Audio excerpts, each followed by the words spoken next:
দেখুন আমি এখন আলু ছুলছি। এই আলু ছুলছি কেন? আমি আলু পোস্ত বানাবো। 6টা বড় বড় সাইজের আলু নিয়েছি এবং 6টা বড় বড় সাইজের আলু নিয়ে আমি এটা কি করব, আলু পোস্ত বানাবো। দেখাবো কি করে আমি আলু পোস্ত বানাচ্ছি। দেখুন আলু পোস্তর মধ্যে ওটাকে প্রথমে কি করলাম, তেল গরম করে দিলাম, তার মধ্যে একটু জিরা ফোড়ন দিলাম, কেউ ওটা কালো জিরা ফোড়ন দেয়, তারপরে লঙ্কা দিয়ে এই পোস্ত বাটাটা দিয়ে দিলাম। মধ্যে জল দিয়ে দিচ্ছি একটু। দেখুন ওটাকে আমি আবার করে দিলাম।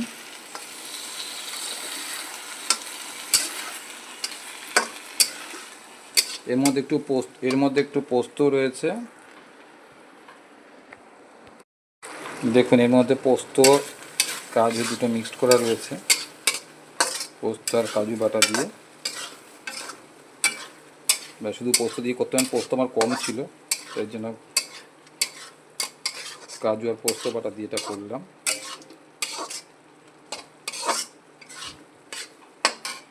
এইটা হচ্ছে কারি পাতা, না কারি পাতা দিয়ে দেবেন। কারি পাতা দিলে গন্ধ ভালো হবে। কারি পাতা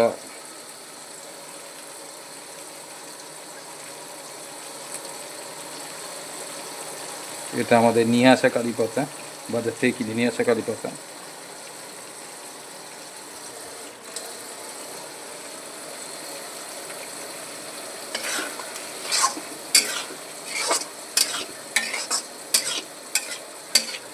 দেখুন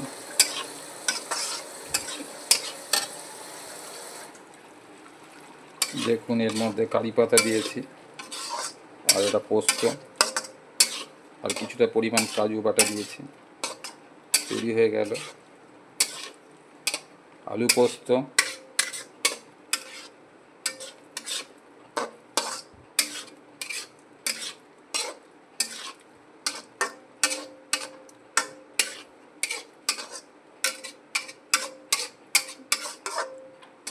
জানি না কেমন হয়েছে।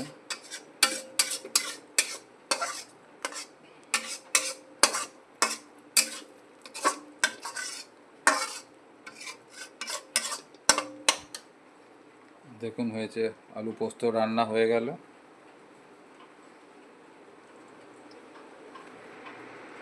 উপরে একটু কাঁচা সর্ষের তেল দিয়ে দেবেন, তাহলেই হয়ে যাবে।